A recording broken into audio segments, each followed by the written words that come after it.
Welcome to this evening's rabbit hole. It's June 26, 24, and we're going to talk tonight about two areas regarding these two articles that came up within the morning report, and that often happens, so it's not a shocker to us. But the Italian tremors, Europe's largest active volcano, caldera, December 19, 2023.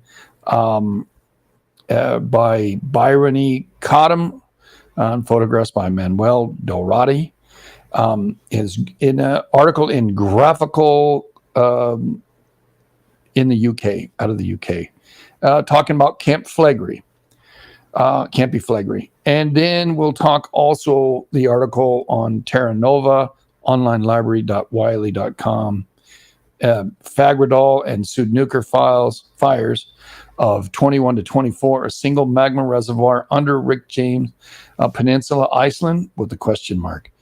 And we'll talk about that too. So those are the two articles. They're in the description. So if you need to find them, there you go.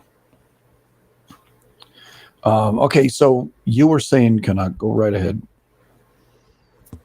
Well, you have to that study, the first one about Campy Flegrei, basically explains the history of it going back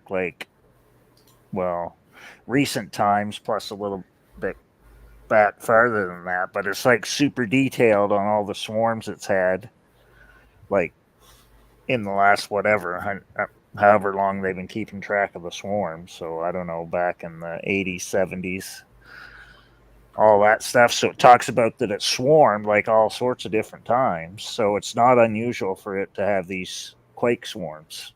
They happen. Yeah, Camp Flegrei is known as in English as the Phlegraean Fields. It's 5 kilometers west of the imposing but slumbering Mount Vesuvius, not very far away. Although not directly linked, both are products of Italy's location, a boundary of two converging tectonic plates. Unlike its close neighbor, however, Camp Flegrei has an unassuming appearance from the surface. A third of it lies under the water, under the Gulf of Naples. Much of the rest is densely populated, yet Campy Flegrei is an active caldera, Europe's largest, comprising of 24 craters, as well as numerous gassy fumaroles, bubbling lakes, and boiling pools of mud. If it were to erupt, roughly 500,000 people would need to be evacuated. So that's what we're talking about. And that's in the article, by the way. I just read part of the article. And go ahead. I'm sorry to interrupt. Because they're not seeing what we're seeing. I'm just trying to... Yeah, so I don't understand why all the officials and everything there are all panicking. They must not be reading their own studies or something, because I don't understand it. You'd think they'd know about all this stuff, but right, that's done by their scientists. It's all from there, that study. So I don't. It's I just don't get it. It's they're all panicking. Nobody reads the stuff. So I don't. It's are they panicking? And again, I'm bringing attention again to the young lady who is promoting. And it isn't just her. She's trying to do the best she can by reporting, just like as we do. But she took out a pretty interesting part of her discussion. She said the Italian Civil Protection puts the probability of small to average size eruption at 95%. But she left out the whole previous phrase. If the volcano were to reawaken, it believed the eruption would be a small one. But see, if she would have said that, but she's getting clicks and links and that. Do you think that's what the hoopla is about? More of people trying to do that rather than, what scientists are saying? Well, the actual people there are upset because the officials aren't giving them an actual plan to evacuate and all that. So the people that live right close to it are not too happy. with the officials there, because they want to say, well, how are we supposed to evacuate out of here on these narrow roads, and wherever the highway is, it's not close enough, and it would be like a big bottleneck trying to get out of there because of how it's all set up, right? But it's because there's so many people all crammed into that area. Like, they worried about Vesuvius more because historically Vesuvius has been more of a problem, which is over on the other side of the city. Five right? 5 kilometers away. Yeah, The other side of Naples. So it's actually killed more people, and they've had more problems with it than they have with the other one. And I just don't like one of the experts there. I've read his stuff, and he says that it could erupt or rupture, whatever he wants to call it. But it's almost like the people don't you think they would remember. If it happened in 1950, there'd be people still alive that would have known it did it before. Right. You think they'd remind, or the other people, or say, well, this is what it did in 1950. It wasn't that big of a deal. Well, there's 1,000 tremors a month, right? And the strongest earthquake there was a 4.2 in 40 years. Yeah. So, but what the gal brought up, and I'm not going to promote her, but because I don't know if she's shrill or not. I haven't figured that part out. Yeah, but we have to remember we're doing all this stuff to monitor it now that we weren't doing the last time it did that. It was 1980s, yeah. Yeah, so it was probably shaken back in 1950 before it had the little blowout. Right? It's just we weren't focusing all this attention and monitoring equipment and everything else on it. People just went about their business, said, oh, well, look, it's shaking out here. Oh, there's a blowout. Whoop-de-doo, let's get out of the way. Like, I never even looked to see what the population was there, but it was probably way less in 1950 than what it is now. Well, you know, what's interesting too, because I remember a documentary that we played a year or two ago in regards to Campiflagri, and there are buildings in that caldera, which is a huge caldera, and they've like the lady said, they've okayed people to build there inside the freaking caldera. Yeah, so all these people living there. So to me, the officials don't think it's as big as a threat as Vesuvius, because I'm pretty sure Vesuvius had a big eruption in, I think it was 1946. So if that's the case, they were more worried about that in 46 than they were in Campiflagri in 1950. But the problem we have is this: Vesuvius is not a supervolcano. No. Campiflagri is. Well, they think the last time it had a big eruption was like 800s, right? Well, way a long time ago when hardly anybody was there. So so it wasn't that big of a deal. It's not like now where everybody's living right on top of the volcano. But it's the same thing with a bunch of other volcanoes too, right? People all live right next to them. So if they go off, it's going to be an issue. Right. And the uplift on how bad the eruption is. But if it's just a little blowout, well, it might cause some issues, but you're not going to have to evacuate 3 million people. Right. In Iceland, the uplift that they're talking about was how many millimeters or centimeters in a couple of weeks, right? Yeah. This beneath Pozzuoli, which is the water is right up to the sea in the caldera, rises 10 centimeters a year. 3 kilometers beneath the surface is an accumulation of volcanic gases that stretches the Earth's crust upward, causing it to deform and crack. This area of uplift is just one part of the sprawling 14-kilometer volcanic caldera called Campiflagri, or the burning fields. It's pretty amazing that this thing's rising this fast. You think the buildings would be falling down, no? Well, they're getting damaged, which is why the people living there are complaining to the officials. Right? Hey, man, we got my thing's cracking. you need to give me a discount on something. But I imagine that the buildings were damaged in 84 and 1950 and all these other years that listen there where they had quake swarms. Like they live on a volcano, you'd think they'd understand that you get quake swarms. Crap. Like I don't know why that would be surprising. Like I would think that there would be people that live in there that are older people that would remember all this. So I don't know why it's such a big thing. Unless it's just like everywhere else, the people are all mad at the government, so they're looking for something to complain about. Really, right? That's really what it must be, because it's not like it hasn't done this before. This is what I don't understand. Like, I don't know why they're all freaking out at the government and saying the government isn't doing anything. But of course, you could apply that to any government now, right?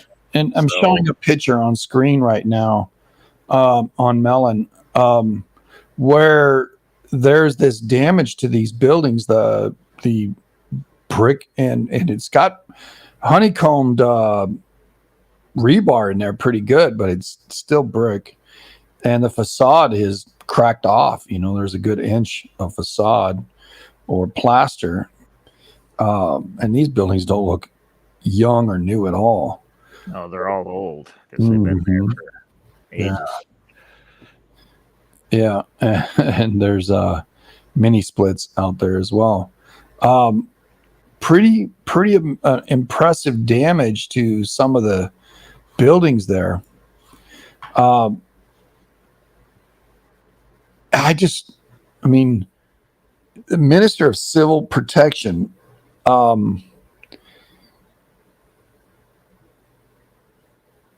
He says, I prepare for the possible need to move an orange level alert quickly.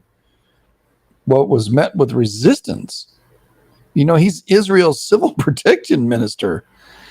And yet the people of the area, I mean, wow. A volcanologist, Giuseppe Mastriel Lorenzo, senior researcher at Italy's Institute of Volcanology in Vesuvius, the worry that all the tourists will leave and that house prices will collapse, that's what he's worried about. That's what the people are worried about of the town. Rather than, your buddy might be, or your mama might die. I mean, I think... Well, that's the same issues what's going on in Iceland, right? Right. The what do you call it? The Blue Lagoon. Yeah, they want the tourists in there. Just like Iceland Explorer had videos on there today. It was all back in there. Place is packed. There's more people there now than what there has been the last 2 or 3 months. Yeah, the tourists are coming in buses. I've seen that. Yeah. And I mean, what we do here at JSL, we study volcanoes, earthquakes, solar events, asteroid events, and all kinds of earth science kind of stuff. We try not to get into too much chemical stuff, because then people just go disappear. But so what we're seeing in commonality between Italy and Iceland is kind of just like doing a blind eye about safety rather than. Do you think this is a worldwide epidemic? Could we call it an epidemic? I don't know what defines what an epidemic is, but well, it's like, how dare the volcano erupt normal business? Well, I got news for you. The volcano doesn't care about what we're doing. Right? It's just like an earthquake or a tsunami or whatever else doesn't care what we're doing. So you just have to deal with it and move on, I guess. Yeah, they've actually got a place called the Red Zone over there in Campi Flegrei, which include towns of Pazzuli, Boccoli, Monte de Procida, and Quarto. All used as activity of wrestling for the restless volcano. I don't know, man. You got 5 communities, and I bet you the wealth is crazy. The ground around the center of the caldera has been continuing to uplift since 2005. That means here we are in 2024. Call it 2025. 20 years of 10 centimeters a year. How much uplift is that? Well, that'd be like 200 centimeters. Yeah. I mean, I don't know how many feet that would be. That would be like... well, 40 centimeters is... a foot? 16 inches. Oh, oh my God. So almost 3 feet. Yeah. Holy smokes, man. Well, that's why everything is all... and then you get a quake swarm and it's shaking everything all up. So, well, it's already under tremendous amount of stress. Wow. But I imagine it did the same thing in 1950. It's just everybody wasn't paying attention to it because they were probably more focused on what happened in 46 when Vesuvius had its big eruption. Because I remember looking that up. It was the same year as all the other things there that happened in 1946. Well, explain to us the 1950s, the 70s, and 80s volcano events right there in Italy. It's not that far from... I know Etna is like down off of Sicily, but you got Stromboli's out there in the ocean too. And it's kind of like, northeast to southwest going toward Etna. But what happened in the 50s? Did you read in the 50s what happened? Because I just read what was in the study itself, and it had like a minor blowout. So it wasn't like anything super serious. So it's not like this little blowout of gas, Well, it was like a little blowout minor eruption. It didn't last for too long.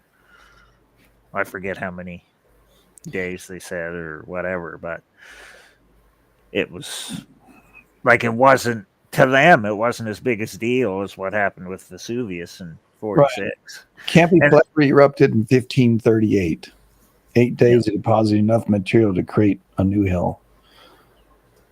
Seismic activity in 1984 led to 40,000 people being evacuated from downtown Pazzuli, but no eruption occurred.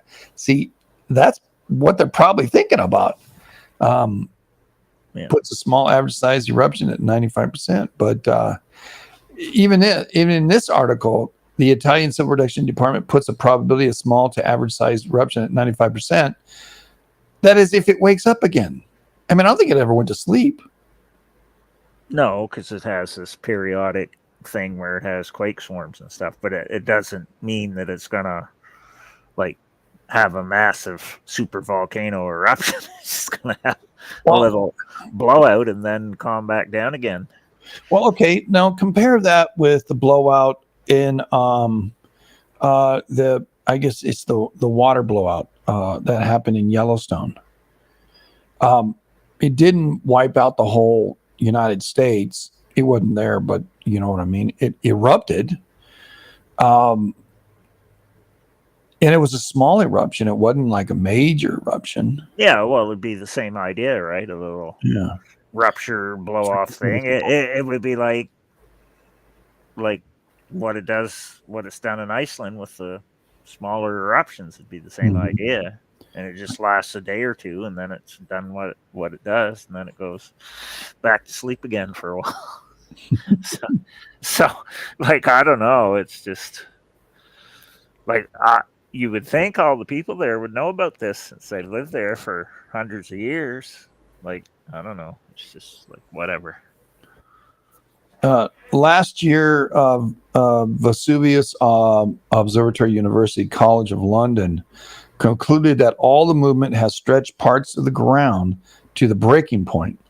The constant stress is changing the very structure of the crust, which has become less elastic over time, alerting the frequency of earthquakes, accelerating the frequency of earthquakes. That's kind of interesting. The breaking point, or the spot when the stretching of the volcano, uplift has gotten to a point to where more earthquakes happen. It isn't so much the building of gas or magma rising, but because it's so stressed, it's creating earthquakes. So that's kind of an interesting thought on that. Parts of the volcano becoming weaker, says Nicola Alessandro Pino, one of the authors. This means that it might break, even though stress is pulling apart smaller than what they're during the crisis 40 years ago. Again, nobody really knows, do they? Well, it's like, I don't understand. People just, they should be reading all this stuff and knowing about their own area they live in. You'd think it would be obvious. Well, I have another example, because back when La Soufriere was erupting, and I did all the research on that. Mm-hmm. Well, I was in one of the volcano chats, and one of the people that came in was on one of the islands next over from where La Soufriere is. Yeah. And I was telling him that based upon how it was erupting right now, that he was going to start getting ashfall on top of its head where he was, because he said which island he was on and where he was. And he goes, that can't be true. He said, that's unrealistic. And I said, well, do you want the study that explains all this? And he goes, yeah, where is it? And I said, it's 2 blocks from your house in the library, because I had it all up and it said where it was. I said, you can go down the street and get the paper if you want and read it. And so he had no idea. I don't know how old he was, probably like in his 20s or something. Yeah. And I said, well, the information's all right there. It says, look, this is what happened. The ash fell from La Soufriere on your island right over there. And I said, well, all this information's right there. I said, I don't understand why you guys don't know all this. And I asked him, I said, do they teach this in school? He said, no, never heard anything about it. Well, I said, it said to him, I said, well, that's kind of important, I think. So, and he just said, I don't know what's going on. He said, I never heard anything about it, because it happened like the last time there would have been in I think it was back in the early 1900s, when it had a big enough eruption that it went up high enough to come over there on the next island over and drop ash on them. So, but he didn't know about it because he either wasn't taught it or nobody had said anything about it in all this time, even though all the information on it, all the historical stuff is right there on his island, because they'd done studies on it and they were all done there. So I thought, it's almost like they don't know. It's like I know a lot of people in California.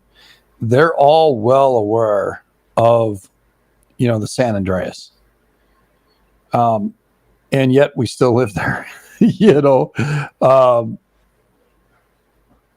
well, it's like everybody's all blissful until they have to deal with something that somebody before dealt with in the same place that you are, and you're not any more special than they were back 100 years ago or 200 years ago or whatever. It's just that you're not paying attention to what happened before and thinking it can happen again. So I don't know. It's just like, I don't know why all this stuff, you think it would be taught in schools too, because it's kind of like an important thing to know. But I guess it's just like here and everywhere else. Focus on stuff that's not really important, and then miss all the stuff that's actually important. I put you in a corner, Beth, but I think you just sit down and engage. That's better. Yeah, there's 500,000 people in Camp Flegrei red zone. Yeah, and to evacuate all those people, I think it will take 72 hours. I don't think so. Well, it's because all the roads are so narrow, and then wherever the closest highway is, they're all trying to get to the highway to get out of there. Because somebody suggested, because I read all the evacuation plans that they did have, which are really not very good. But they said the easiest way to do it was to actually bring ships in, and evacuate people through the harbor. So bring a ship in right into the caldera, have everybody jump on a ship, and then the caldera blows up and kills everybody at once. Well, the only problem with that is they said that the harbor now they can't get in there with bigger ships because it needs to be dredged, and that would cost like $400 billion to do that. And on top of that, the sediment's gone in there. That's what you mean by dredge, but also the uplift. Yeah. So it's like. So basically, they're all stuck there. I don't know. You need like a conveyor belt or trains or something to get them people in and out of there. I don't know, man. I don't have the answer. Well, they'd have to build like some sort of rail system or something to get them out of there, which they don't want to do. 3 days of buses, trains, boats will be deployed. Twin Down will also host residents with nowhere else to go beyond the boundary of the red zone, the yellow zone, home to more than 800,000 more people. Will be exposed to significant fallout and volcanic ash, and most vulnerable residents will require temporary evacuation. But they're looking at high risk of pyroclastic flows, avalanches of hot gas and ash and volcanic fragments, which can go at high speeds. And, the world just lost 23 people going on a trip up a mountain as it blew up. There, Marapi. Just wipe people out. Boom. And these people, you're talking, what did I say? 400,000, 500,000 red zone and 800,000 more. You're talking, 2 million people. Where are they going to go? Just one town is the size. Just one town is the size of like a baseball stadium full of people.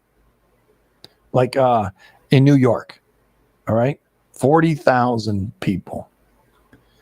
So you got 400,000. So that's a ton more. Yeah, Pazzuli's 40,000. And then you got 500,000 in the generalized area. Then you go further out and you got another 800 plus thousand people. Well, Naples in 2019 had 3.085 million population in the region. In Naples? Yeah. 3.8 million people. Yeah, 3.085 million. 3 million people. Yeah. Wow.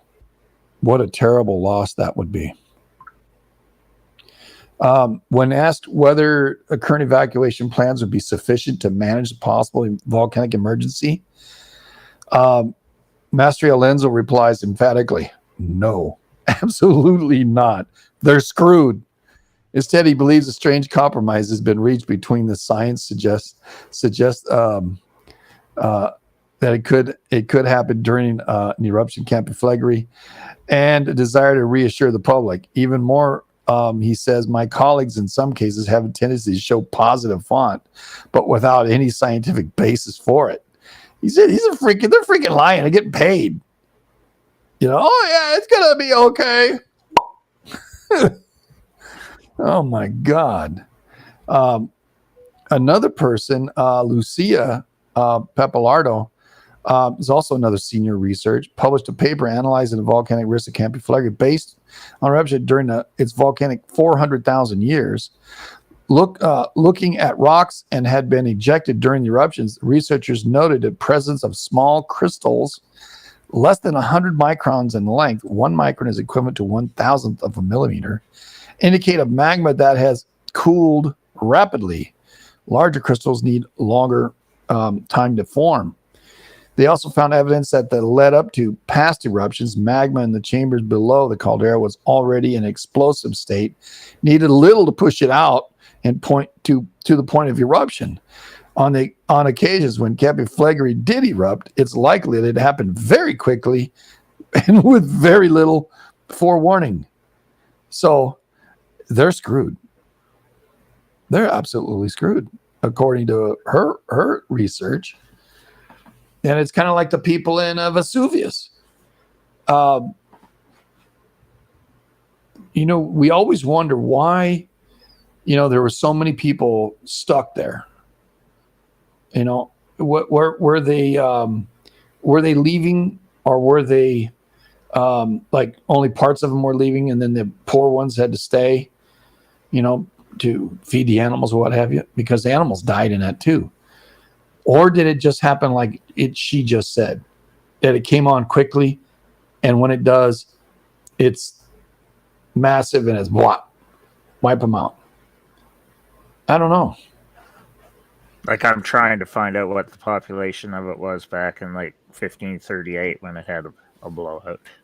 The But it probably behavior, wasn't yeah, anything like what is there now. right. The behavior of the caldera is completely different from that of other volcanoes, such as Etna or Iceland's Fagradal volcano, where you can follow the evolution of the magma within the crust.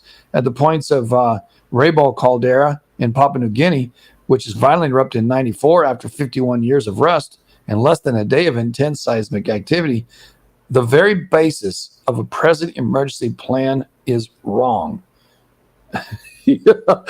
Master Lorenzo says, hey, you guys are freaking idiots. And well, I'm reading the history of Naples, and it says by 1560 it was the largest and best fortified city in the Spanish Empire. So that was in the 1500s. So in the 1500s, and then what happened? 1538, it got wiped out. Over 8 days, it deposited enough material to create a new hill. Yeah. So, yeah.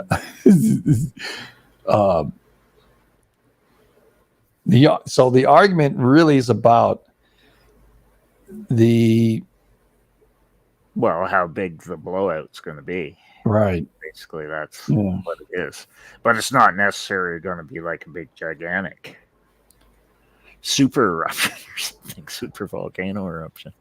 Well, and it's building up a lot of pressure. I mean, if you look at Fagradal, whatever you call it, up there in Iceland, it's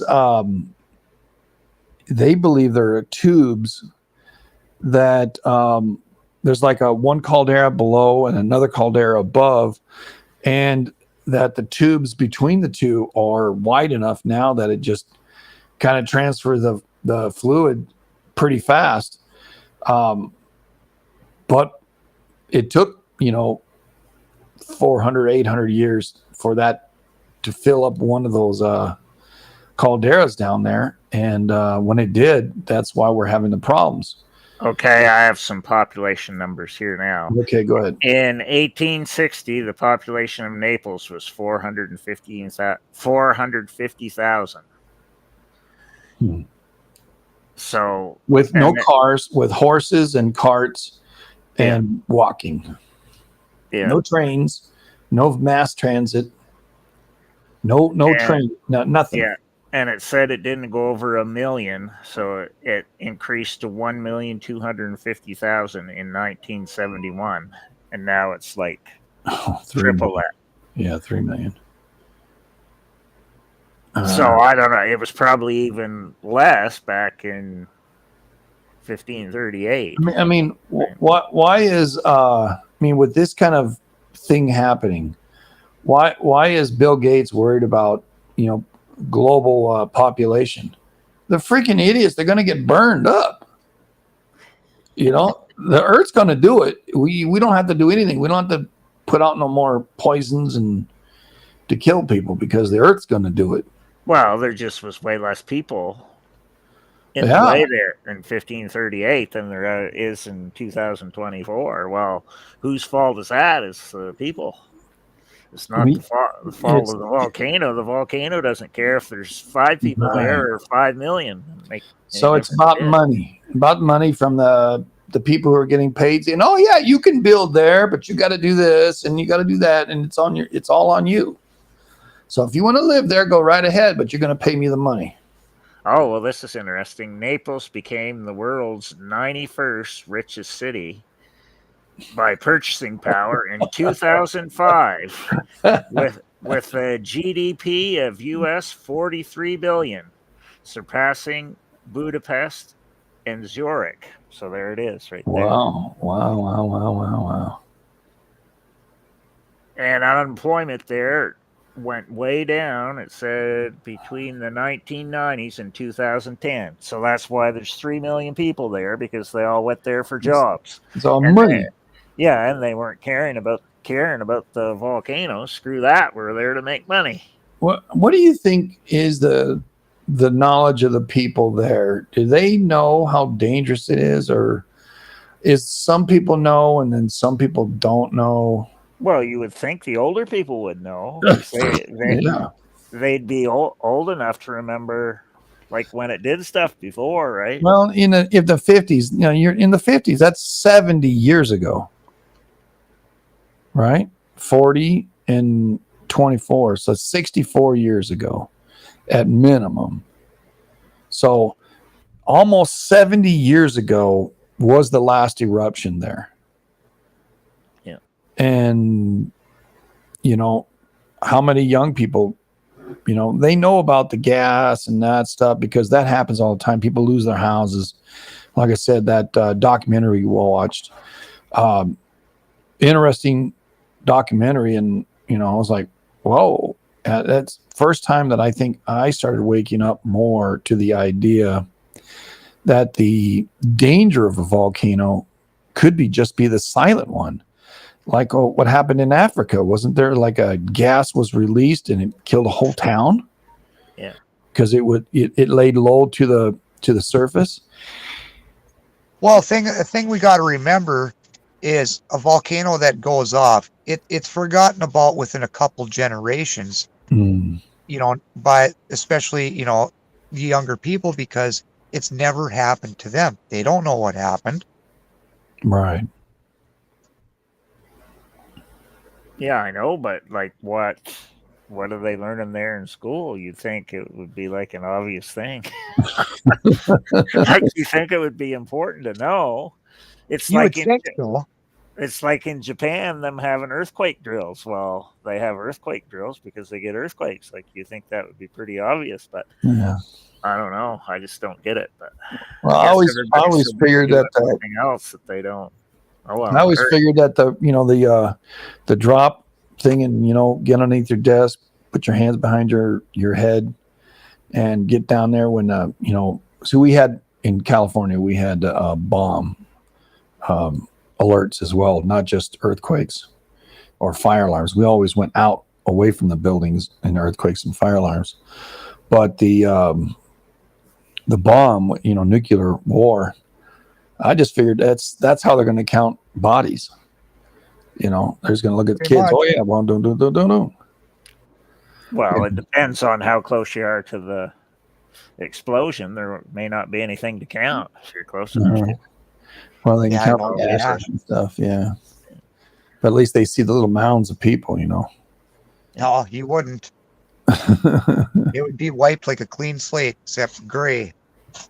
In 2021, a study in the United States Geologic Survey's alert system from 3 counties, the most dangerous volcanoes, Washington State, Mount St. Helens, Hawaii's Kilauea, and California's Long Valley Caldera, found that when an alert was elevated to any level above normal due to the period of volcanic unrest, it had an adverse effect upon the local economies, put a dent in house prices. The authors say the result revealed a flawed disaster risk reduction practices and suggest that government account for these periods of unrest and not just eruptions when it comes to disaster relief funding. If that were to happen, perhaps residents of Pozzuoli and neighboring towns would be more receptive to more prudent evacuation. Honestly, say if you don't get out, we're going to take the tractor and remove you. Your house is coming down. I don't know. If we tell you to get the frack out, man. Yeah. I don't get it.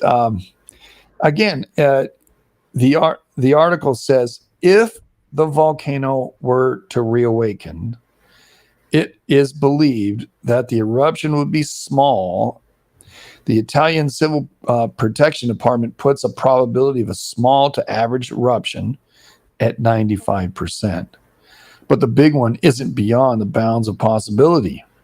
It said Campi Flegrei was created 40 million years ago and erupted with 200 cubic kilometers of magma, enough to fill 80 million Olympic-sized pools.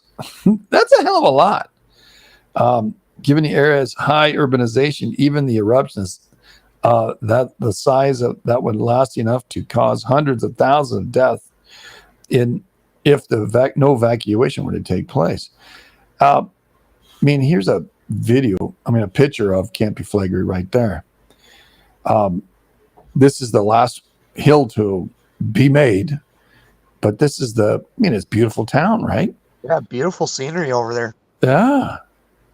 Nice little bay right here. And they go fishing, which we all love.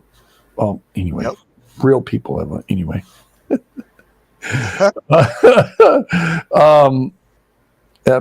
Master Lorenzo has mapped out the possible eruption scenarios of Campi Flegrei, considering that the present level of uncertainty in forecasting any future eruption type and size, as well as location of any events within the caldera. He suggests the authorities plan for an eruption rated at 5 or more on the volcanic explosivity. It's a VEI 5. 1980 eruption of Mount St. Helens, often described the most disastrous volcanic eruption in the modern U.S. history, was a VEI 5. The event of this magnitude would potentially expose up to 3 million people to volcanic hazards. Measuring from the center of the caldera, we must include everyone living within a 20-kilometer radius of the volcano with any contingency. My God, it's not just 3 million anymore. No, it's only like 3 million in Naples, but that's not including like 20 kilometers around the area. Yeah. And then a lot more than that. Then you have the tsunamis. Yeah.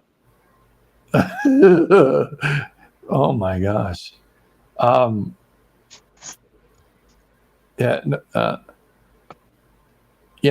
frequency of the earthquakes have subsided, and ground deformation has reduced more than half. DeVito hopes, who's one of the guys that do the study, hopes this means activities continue to decrease, further reducing the chance of an eruption, although this would be impossible forecast. Master Lorenzo says, I'm not too sure about that crap. Understanding the relation between bradyism and eruptions, so we couldn't draw conclusions. Some confusion surround the risks of Campi Flegrei, he adds, comes from the fact that even when presented with some data, scientists can reach starkly contrasting conclusions. Means it's all their opinions, everybody. The result, a lot of different hypotheses. It's dangerous to base the safety of hundreds of thousands of people solely on a single hypothesis. Wow. Yeah, that's what I'm after, Kat, because a lot of crap out there, and I don't want to be one that's one of those people that, oh, the world's coming apart. I just don't want to be there. Well, to me, they probably should be more worried about Vesuvius based upon what's happened with that. Right. And the fact that I think the one article which the gal wrote, she says the immediacy of the eruption you didn't have 72 hours, it seems.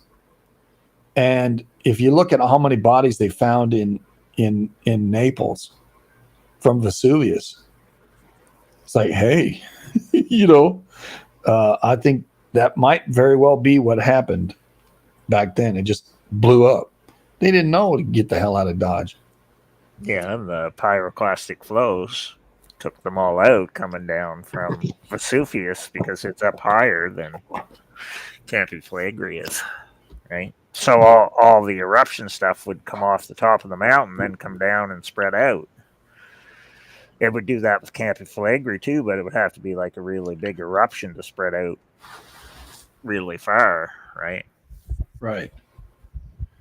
Well, in Taklamakan Desert, land is shifting and sand dunes that extend over an area the size of Germany. Chinese engineers are digging an 11,000 meter deep hole Work began in a borehole in May. It once completed, it would be among the most ambitious projects to explore the world beneath our feet.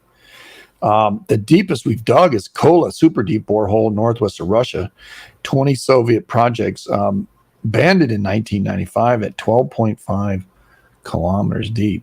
The hole reaches a third of the way through the Earth's 40-kilometer thick crust. A third. Okay.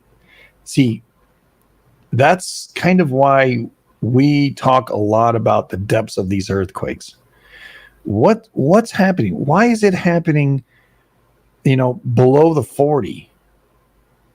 And most of the major quakes that we've seen happen between 35 and 60, in the subduction zones, because you can see that something is subducting and the other rocks are on top, so it makes it thicker.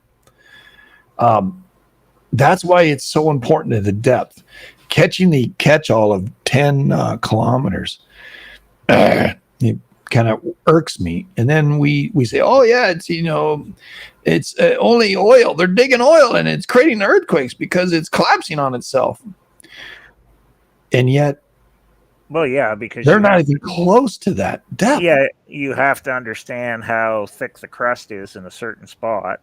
And then you have to understand if there's a subducting plate that's going underneath all of it. Right. And in general, where that is, in order to figure out where the quake is happening, whether it's in the subducting plate or in the crust that we're walking on. So it's kind of like you have to know all these things to understand where the quake is actually happening and what depth and it why. Is. Yeah. Yeah. And go ahead. That's why with all this stuff, you need a little bit more than just the basic. Right. You can't stay in one genre of study. Well, and the depth of the earthquake is going to affect how you're going to feel it on the surface too. Sure. Yeah. A shallow one's going to shake but a deep one, it's going to lessen the value of it. Yeah. And it depends on the type of soil that you're sitting on too, right? So there's all sorts of different factors. And Kitty Cat brought up a discussion this evening, just before we went on, about the East Coast and having more of those holes that all just sudden are created. Like, hey, the land just gave out from underneath it, and isn't that a lot of them areas limestone underneath of it though? Yeah, it could be limestone, meaning old water. Yeah, we didn't check, and it was just open discussion. It just started the discussion, then we had to come on. But I thought that's kind of interesting too, and knowing playing in the dirt as much as I've played, and watching how water erodes things.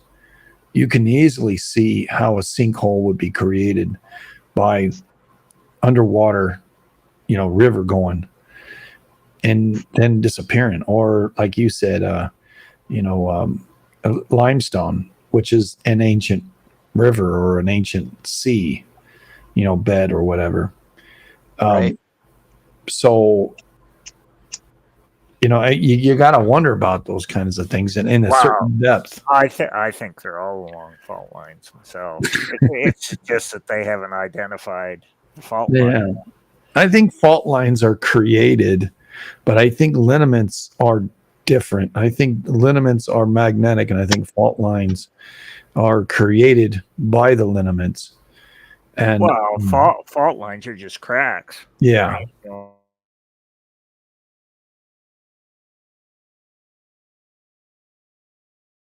Yeah, found out. Well, if you have a crack down there, eventually there's going to be a hole opens up to the surface, and then you're going to get a sinkhole. So it shouldn't be too. I think we studied this article on one of the rabbit holes a long time ago, but she said, a quote from a study of sinkholes and a study of Valley of the Ridge Karst in Virginia, the West Virginia, found that the formation of occurrence of sinkholes and springs is most strongly controlled by bedrock lithology, joints, fold, axes, and faults. So that's when they're. Remember we talked about it that nuclear site that they had. They said, "Oh, it's this. You can handle this," and then they find out, "Oh no, they were wrong." So that nuclear site is in pretty much peril. All these events put sinkholes and landslides look to fall along north-south seam formation going north to St. Lawrence Rift region, south to New York City. After some searching, she discovered a seam called the Cameroons line. This line is a suture point, part of the rift terrain, accretionary boundary, or weak point. Also, the sinkholes at New Jersey and the 140 miles south of New York are near the Ramapo fault line. Yeah, that's kind of what we're saying. Is there a possibility, if we try to draw it back to our discussion in Campi Flegrei, that the uplift can create weaknesses in the plate and the water can get down there and erode? There's water, and 1/3 of the caldera is water. And then we just saw Hunga Tonga Happy Eye, explode. Can you imagine? And that was a VEI 5, by the way. Can you imagine what would happen if that occurred in Naples? Hunga Tonga Happy Eye, boom. That would be very, very bad. Yeah, and that's kind of what one guy's saying. He's saying, look, this is a possibility, but hopefully it's just a small one, like they're saying in Yellowstone. Hopefully just a small one, But depends on how weak the plate is and that hot spot, I once heard from somebody, I'm not sure who it was, I don't want to say, that all the hot spots are supervolcanoes. Or related to the supervolcanoes. And if Campi Flegrei is a supervolcano, where's the hot spot? Well, I think all volcanic fields have the potential to be a supervolcano. Right. So how you define it is what you're saying, yeah? Yeah, if they get a big old slug of hot magma that comes up there, you could turn your little volcano into a huge one real quick. And that's what they keep finding, right? They find, here's a nice ring of volcanoes. Well, look, it's a big semicircle or circle. And they go, oh, crap, what is that? And then when they go investigating, they find out that under the water, because it's usually underwater and they can't see it, but all these islands with the smaller volcanoes on them are all around the edge of this big caldera. And everybody's focusing on the individual little volcano when it's part of a bigger thing. They're missing the big mantle plume underneath the surface. Yeah. That ties into Iceland too, and the other study, because that's basically what they're saying in it, that there's a big magma reservoir there, that it's shooting up to all these different spots and erupting. So it's all coming from the same source. And they think it's 9 to 12 kilometers down in Iceland. And there's a big magma reservoir there of magma. And it's coming up with little fingers off it. Yep. Going to all these volcanic systems. Yeah, underneath Fagradal, yeah. Yeah, and Svartsengi too. Well, yeah, Svartsengi is... there's 7 different volcanic lineaments, and Fagradal's one, Svartsengi is another, and all the way going east. Those are the 2 most westward ones. According to the article. Okay. Yeah, and according to this new one that just came out today, they have all the geochemistry from all the eruptions in Fagrad this fall, and then the first eruption at Svartsengi, and it's all the same magma. It's all the same composition. But they also said there's fresh magma intruding. So the caldera that's at one level, which is the closest to the surface, has had magma in there for a long time, but the intrusion into that comes down from well beneath it into a much larger one, and the fingers have somehow opened up and gone, and that's what's forcing the magma that's in the upper chamber out. Yeah. And have they mapped out underneath Iceland? Yes. Yeah, that's what the new study, the new article is. Yeah, has in there, because they're trying to figure out exactly how it works. So they have all these diagrams in there, trying to figure out how it's working, and they have done some tomography down so far, because it said that in the study. So they kind of know where there's different. If let me show you here. So is there a potential for Iceland to be kind of like a Yellowstone or a Tambora or no, anything? No, it's a different. Now these kinds of systems here, the northwest to southeast lines, these are different than Katla and the other major volcanoes. These are a different kind of system. Yeah, Okay. because how it comes up through, it finds a fault, crack, weakness to come up through, right? Mm-hmm. That's what it does. So it comes up into the, whatever you want to call them. They call it the Svartsengi magma chamber. So it comes to a spot there, but it doesn't come up right underneath it. It goes out to where there's a weakness, a crack, and then that's how it comes out. And there's these episodes where the plume, it comes up from way down below in the mantle, then it goes into this big magma reservoir. They're calling it the bigger thing, magma reservoir. And then once it's in that, it spreads out to each of the volcanic systems, and that's where it has the eruptions. So once this process starts, which they don't know how long it's going to go for, because based upon their historical stuff, they think it's like an episode, and it keeps moving. Like it'll erupt in one spot for a while, and then it'll move to another spot, and it'll keep going for a certain number of years, because it has them all listed there. They have that little chart thing in there, which I'd all read about before and other stuff, but now they have the diagrams there for what they think, what the theories are of. The idea that is Iceland is a mantle plume or a hot spot. And as it comes up, it has the fingers that go out. Yeah. And that's the difference between this kind of volcano and Campiflagri or,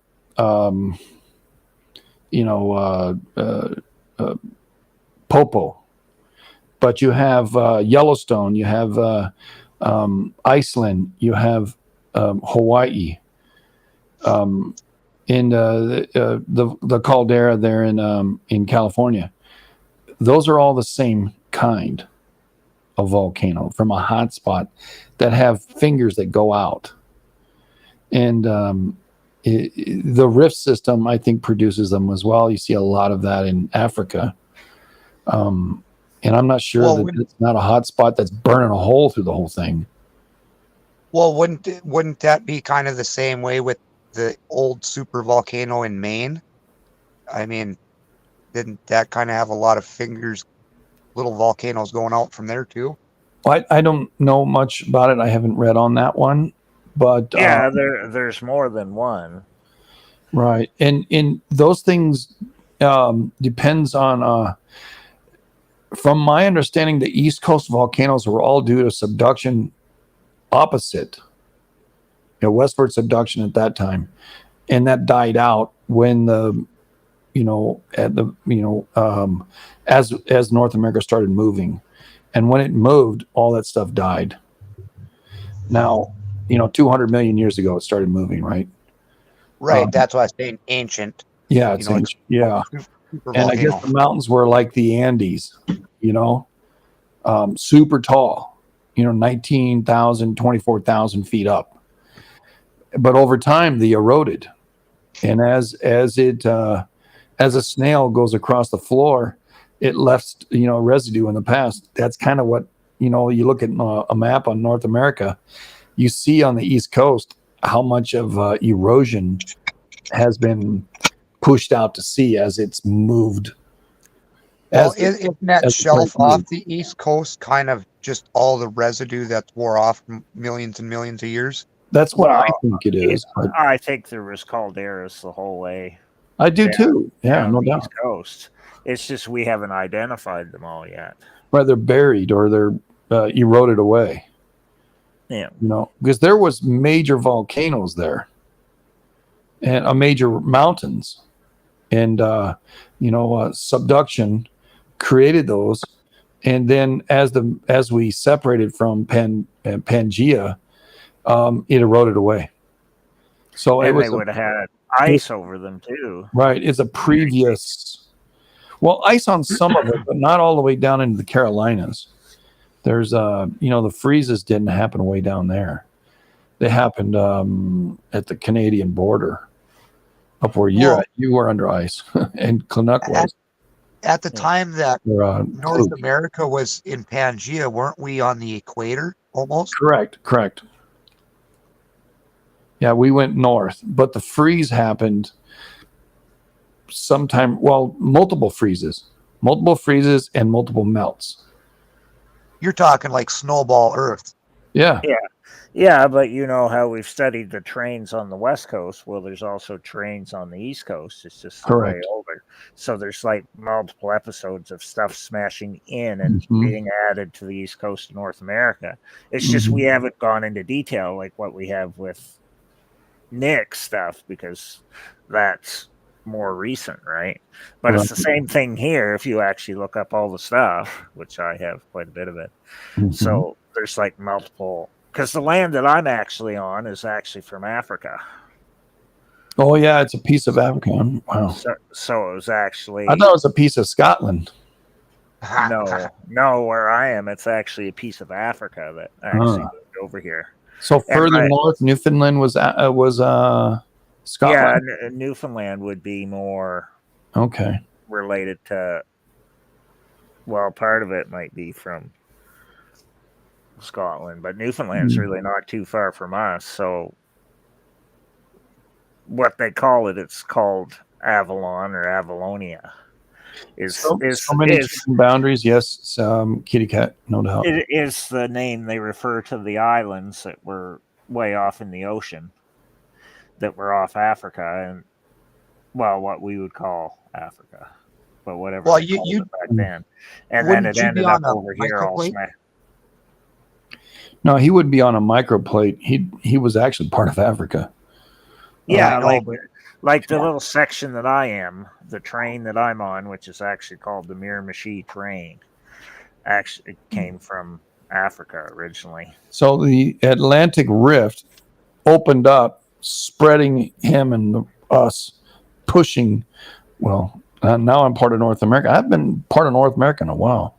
And if you read the geologic history of Nova Scotia, it was actually made over like where Morocco is now. And pretty close to like where the La Palma and all them are. Which when I started studying La Palma and like the vegetation, everything that was there on the eastern side of the island, it's almost identical to Nova Scotia. Like the trees and the stuff they have, which I thought was pretty interesting. So the same type of volcanic dirt that's there is the same stuff that's basically in Nova Scotia, because I lived in Nova Scotia there for a while. So I noticed all these things just like going around and looking at how all this stuff is. So I thought it was interesting how the eastern side of La Palma Island looks almost identical, like the vegetation and stuff. And then I started looking at all the types of trees and everything, flowers and vegetation they have on that side, because it gets more rain than the western side of it does. So it's like very, very similar to Nova Scotia. So I thought that was pretty crazy.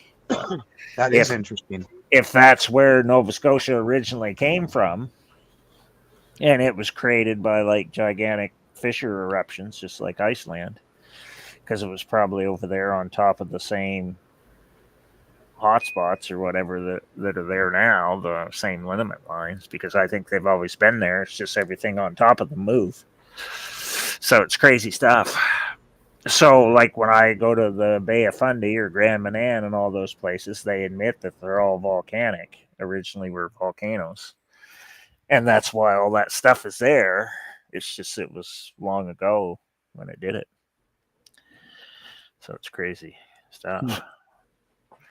And I think Prince Edward Island is right next because how it's a big curve. I think it's like is next to an old caldera. Prince Edward Island. Right. And I think that's what happens. They keep finding all the whales dead out there because I think it's releasing gas at certain times, and because they say, well, they weren't hit by a ship or whatever, but stuff like that. So I think that's what's going on with all this stuff is because we haven't searched all this stuff in super detail or somebody dumped something out there. Well, maybe, but you'd think we'd see that with satellites, right? If somebody was out there dumping stuff. So maybe they dumped it in the 50s. Canada did the bomb too, man. Yeah.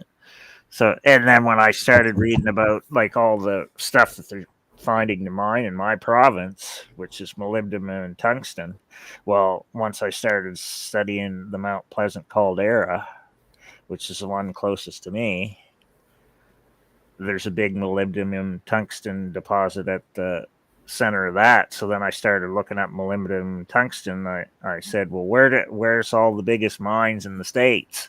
So I started looking them all up, the biggest molybdenum tungsten mines. It's basically at every supervolcano in the States. So basically molybdenum and tungsten only forms at the center of a supervolcano. So if you look up all those mines, you go, oh, well, look, there must be a lot more super volcanoes than what people are saying, because if you're mining molybdenum and tungsten, that's what it is. Maybe the molybdenum and tungsten is what makes up the plume. And then as it gets to the surface, it changes its composition and becomes other materials. Yeah, it's always in the middle of the supervolcano where the mound is in the middle. That's where it forms. Because gold has a whatever and copper has a whatever, different makeup, and maybe the plumes themselves are what's creating all these different metals. As it comes. Because the rocks morph, the rocks change themselves. They change from one type of rock to another type of rock. And maybe metal's doing the same thing. Maybe. I don't know. And another thing I found interesting about here is that where all the lakes are that everybody has all their cottages and boats and all that stuff on, when I started looking it up, I said, oh, look where this is. I said, look, it's all right in the caldera.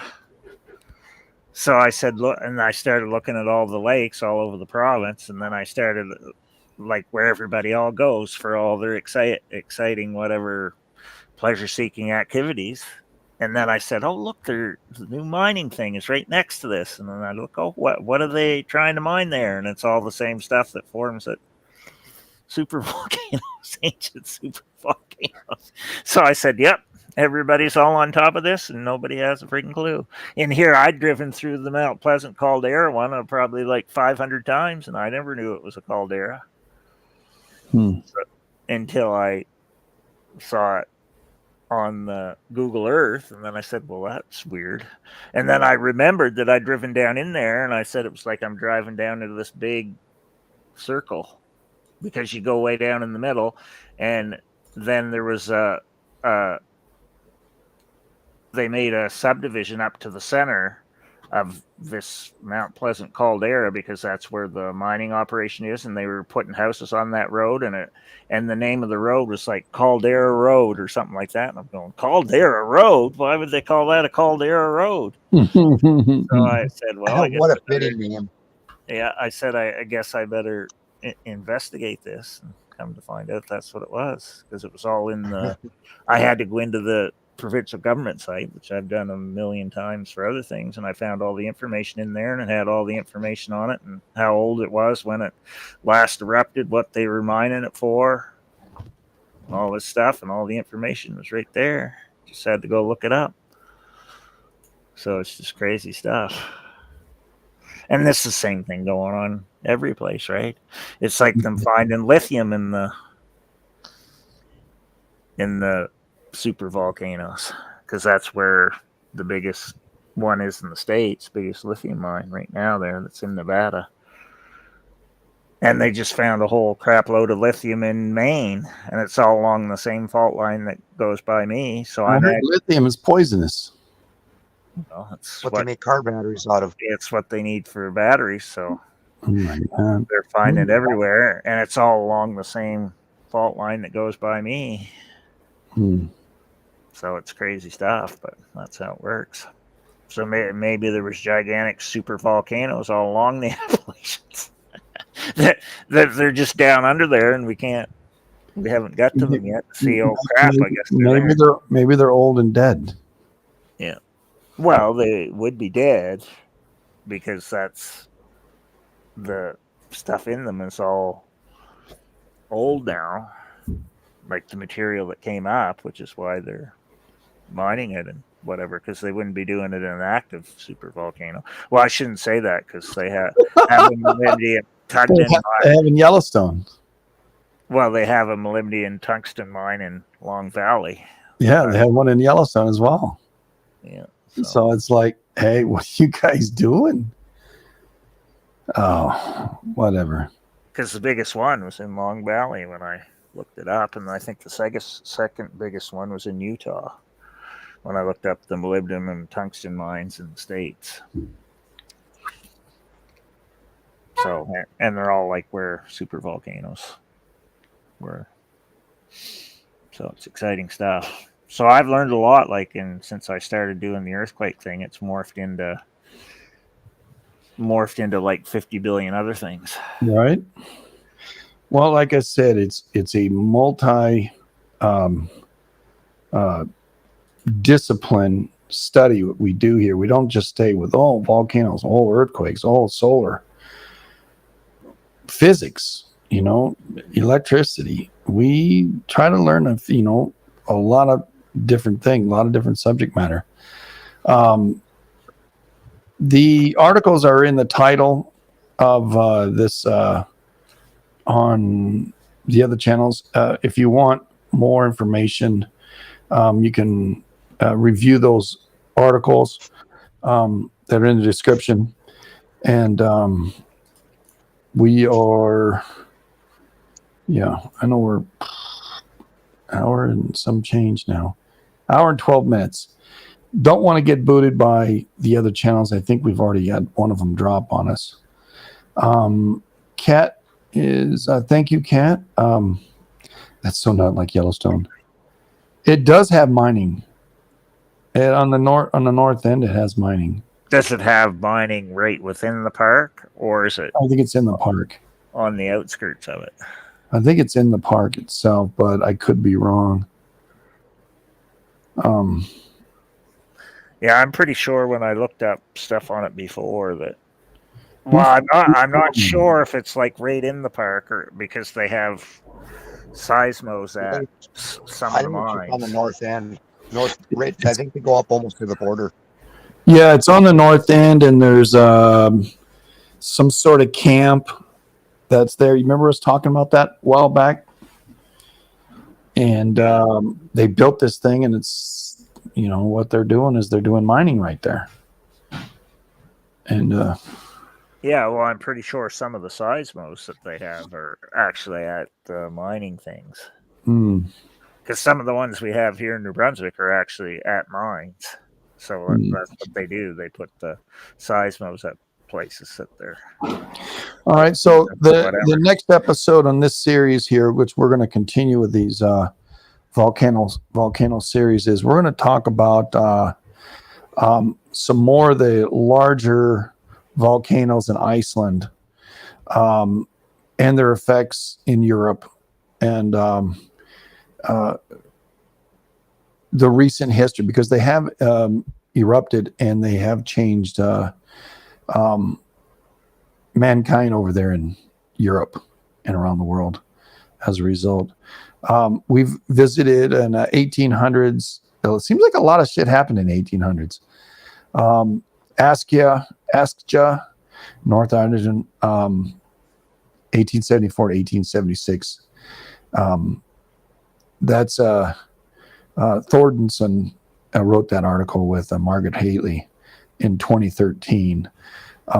If you don't have that article, I'm going to post it right here for you. Oh, I just did it. So there's two of them there. 4.7 Mid-Atlantic Ridge. Thank you, Quakecat.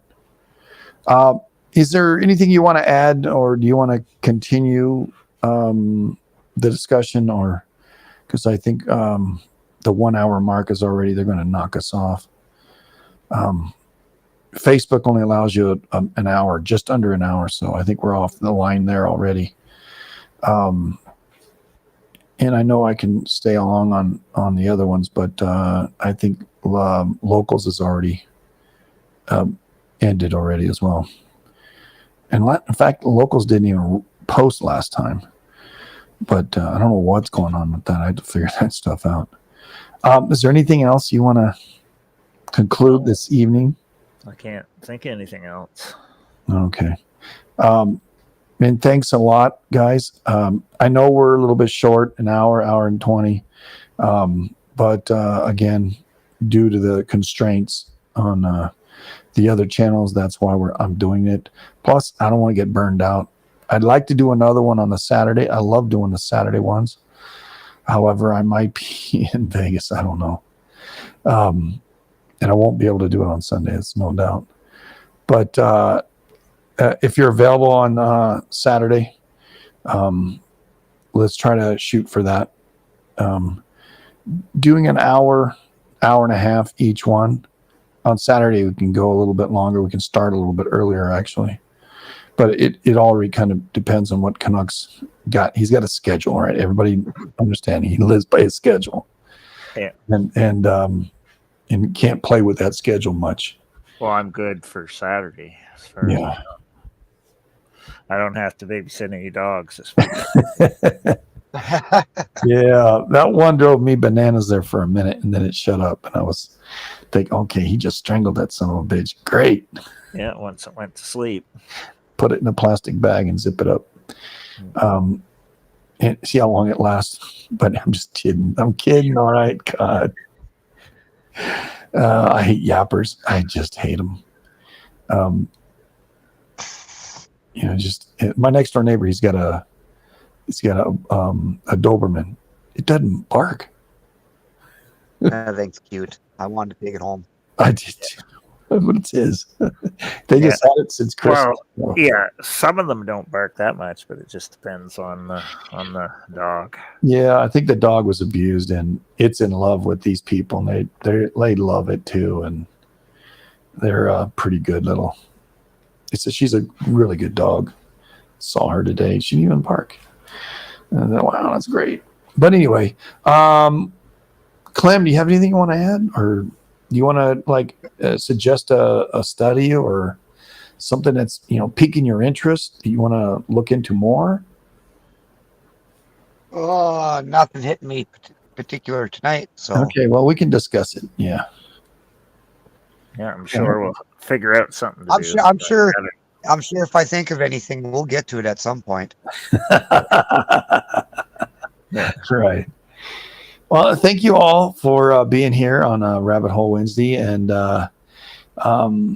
remember, we do a morning report on twitch.tv/JSL Live. Here's the morning report commercial for those on Twitch. And maybe you over here too. Share screen. Oh, this one? No. Window. Well, I don't know. I can't hear it. So I don't know. It's a silent commercial. Is it a silent commercial? Yeah. I don't know. Forget about it. Yeah, I can't hear it at all. I don't know what's going on. Yeah. I just see it. I can't hear it. I'm just here for the pictures. Yeah. Well, anyway. Love you guys, man. It's Yeah, been take good care, tonight. buddy. Yeah, it's enjoyable. Yeah, it was fun. Yeah. All right, bud. Take care of yourselves. Have a good one. Thank you, guys. Thank you. Good night. Good night.